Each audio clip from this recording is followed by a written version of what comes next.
Tapos yung sinip niyang pagkain, hindi pala masarap. Tsaka ito, yung sandwich may ipis. Ano? Anong ipis? Akin na nga! Oh my gosh! Ipis nga! Paano napunta to dito sa tinapay? Diyan ano nangyari? Tanungin mo dyan sa magaling mong waiter. Eh, ma'am, bago ko naman po i-serve sa kanya yan, i-check ko muna mabuti kung malinis po yan eh. So ginagawa mo akong sinungaling, ha? Alam mo, kung ako sa'yo, paalisin mo tayo sa trabaho. Talaga? Ha? Akala mo ba hindi ko alam? Kanina pa kita napapanood sa CCTV. Kung hindi ka ba naman tanga, hindi mo ba alam may CCTV tong restaurant na to? Bang restaurant to? Kanina pa ako nag-aantay dito, ah. Waiter! Waiter! Sir, pasensya na po. May inasikaso po kasi yung ibang customer. So kailan pag-aantay mo ko na matagal dito? Ha? Mas inuna mo pa yun? Eh, sir, pasensya na po. Eh, mas nauna po yun kaysa sa'yo eh. Dadahilan ka pa? Ha? Hindi ba kayo tinuruan ng tama? Ng manager niya kung paano kayo mag-servisyo ng maayos? Sir, tinuruan naman po pero... Kung sabihin mo, bobo ka.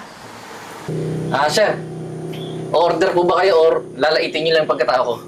Malamang, order ako dito. Kasalanan mo naman to eh. Tsaka yung mga katulad mo, dapat lang ninalait. Alam mo, kung hindi mo kaya magtrabaho, umalis ka na lang. Siguro kung ako lang naging amo mo, matagal na kitang pinalis sa trabaho mo. Wait lang po sir, kuha lang po ako ng menu. Hindi na. Bigyan mo na ako ng bestseller niyo. Sige po sir. Bilisan mo ha! Lalampa-lampa.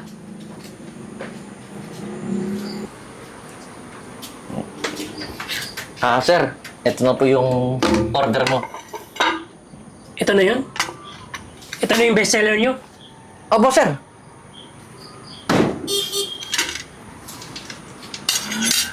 Sir, enjoy your meal po.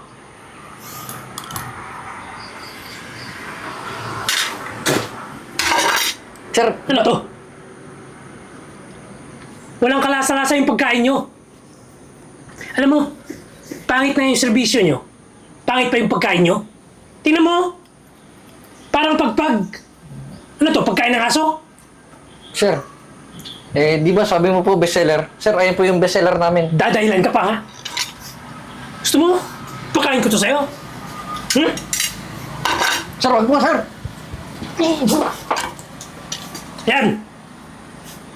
Anong lasa? Sarap, ha? Pambirang restaurant to. Expected ko pa naman.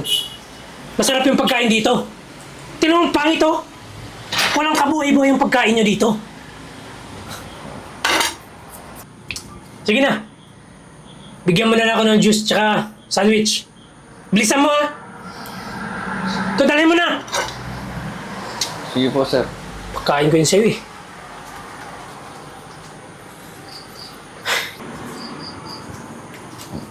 Ano ba? Tagal mo ah. Sir, ito na po yung sandwich, tsaka po yung juice. Yan lang ang pinapakuha ko sa'yo. Ang tagal mo pa. Sir, pasensya na po Pasensya, puro ka naman pasensya. So ano pang tinatayo-tayo mo dyan? Ha? Sige po sir. Ayusin mo yung tingin mo ha. Paano mong sinto-sinto?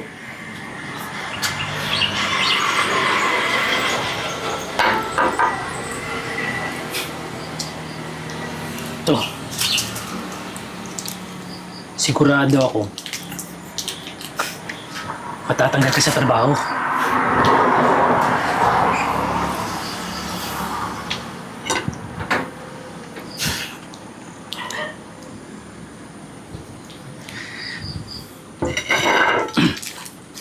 Waiter! Waiter! Sir, bakit po? Ano tong pagkain nyo? May ipis. Alam mo ikaw? Sumusobra ka na eh. Sir, chinik ko po mabuti yan bago ko po i-serve sa'yo. Kaya alam ko po na malinis yan. So ano ibig mo sabihin, ha? Ilagay ko lang to dito? Eh, sir, Ano? Alam mo, pag nalaman to ng manager nyo, sigurado ako, mawawalan ka ng trabaho.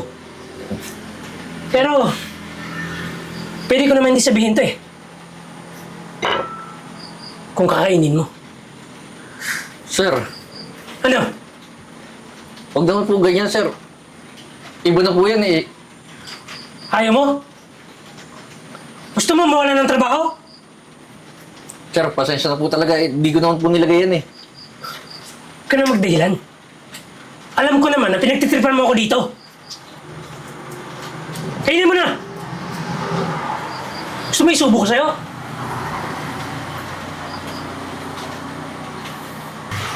Sandali! Jerry, ano yan? Sir, ano po bang problema dito? Sino to? Ha? Ako yung manager dito, sir. Ano po ba yung nangyayari dito sa restaurant? Alam niyo po ba, rinig na rinig po kayo sa ibang table, oh? Ito kasing bata mo eh. Kanina pa ako pinakaantay dito. Tapos yung sinip niyang pagkain, hindi pala masarap. Tsaka ito, yung sandwich may ipis. Ano? Anong ipis? Akin na nga! Oh my gosh! Ipis nga! Paano napunta to dito sa tinapay? Jerry, ano nangyari? Tanungin mo dyan sa magaling mong waiter. Eh, ma'am, bago ko naman po i-serve sa kanya yan. Check ko muna mabuti kung malinis po yan eh. So ginagawa mo akong sinungaling, ha? Alam mo, kung ako sa'yo, paalisin mo tayo sa trabaho. Talaga?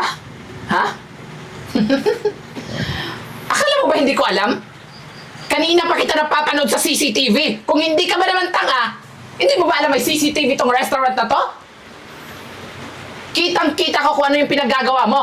At kitang-kita ko na nilagay mo yung ipis sa sandwich mo. Para ano, ha? Para isisi sa staff ko dito na siya yung may kasalanan? Alam mo, kanina pa kita pinapanood, ha?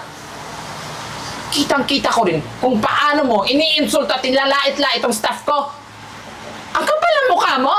Para ano, ha? Bakit mo sinisiraan tong staff ko? Sabihin mo nga sa akin? Ma'am. Ano, mainit lang kasi ulo ko eh. Ahaw! Oh, wow!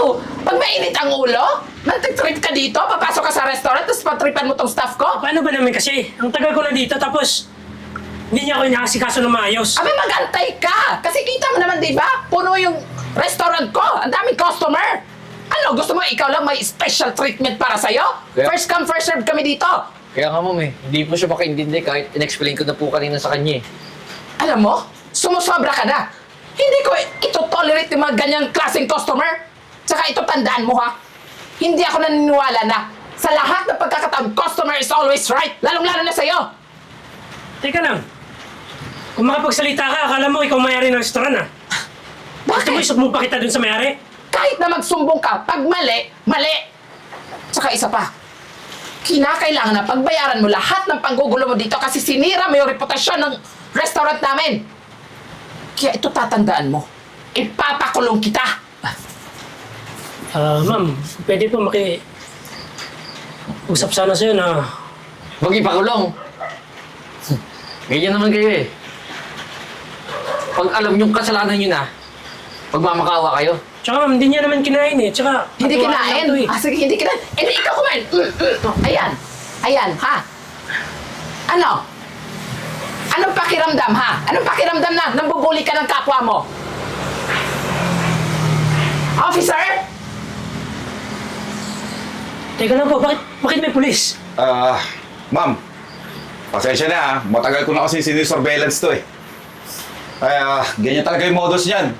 Pupunta sa mga restaurant tapos gagawa ng issue para bayaran siya para hindi ilabas yung mga nangyayari. Ay nako, officer. Tama po kayo. Tsaka huwag po kayo mag-alala, officer, kasi meron po akong ebidensya na ipapakita sa inyo. At sisiguraduhin ko na magbabayad yung hayop na yan. Sige ma'am, isama ko na lang to ma'am sa presinto tapos sumunod na kayo. Pakidala na rin yung mga ebidensya para makasuhan na to. Sige po, sir. Huwag po kayo mag-alala kasi pagkatapos nyo pong dalhin yan doon, susunod po kami. Sisiguraduhin ko mabubulok yan sa kulungan. Sige na. Sir, Mama ka na. papaliwanag ako, sir. Wala nang paliwanag. Sige na. Sir!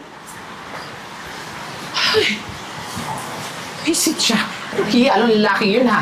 Akala niya hindi ko siya uurungan? Uurungan ko siya. Ma'am, maraming salamat po ah. Kung di ka po dumating, ma'am, baka nakain ko na po yung tinapay na may ipis. Ay, nako, Jeboy. Walang ano man yun. Saka isa pa. Ugali kong tumulong sa inyo kasi ako yung manager dito kaya kinakailangan ko protektahan kayo. Lalong-lalo na, nasa tama ka naman. At itong tandaan mo, Jeboy. Kapag nasa tama ka, ipaglaban mo. Ma'am, wish ko lang sana marami pa yung kagaya mo na may mabuting puso. Ano ka ba naman? Siyempre naman, no? Kung saan yung may mali, siyempre doon ako kakampi. Eh, alam ko naman na mali yung customer eh. Alam mo, dapat lang na hindi ka pumatol doon. Tama lang yun. Hindi mo siya patulan. Pero, kinakailangan din na pag sobra na yung isang tao, dapat patulan mo na rin. Eh, ma'am, hindi ko lang po kayang pumatol sa customer kasi baka matanggalan ako ng trabaho eh. Alam mo, ayos lang yung Jeboy. Basta sumusobra na yung customer, kinakailan mo na din patulan. Lalo lang mali-mali na sila, di ba? O di ka, isumbong mo sa investigador. O di ka isosoko, di ba? Basta Jeboy, lagi mo tatandaan na hindi lahat ng oras customer is always right. Ma'am, maraming salamat po talaga ulit ha. Ay, wala ano man. Basta ako, lagi ako nakatutok dito sa restaurant. Lalong-lalo na sa mga empleyado ko. Nakatutok ako 24 oras. Maraming salamat po ulit talaga, ma'am ha. Wala naman yun. O siya, sige na. Gawin mo na yung matrabaho mo, ako na bahala dito. Kasi kasuhin mo muna yung kitchen doon, ha? Sige po, ma'am. Salamat po.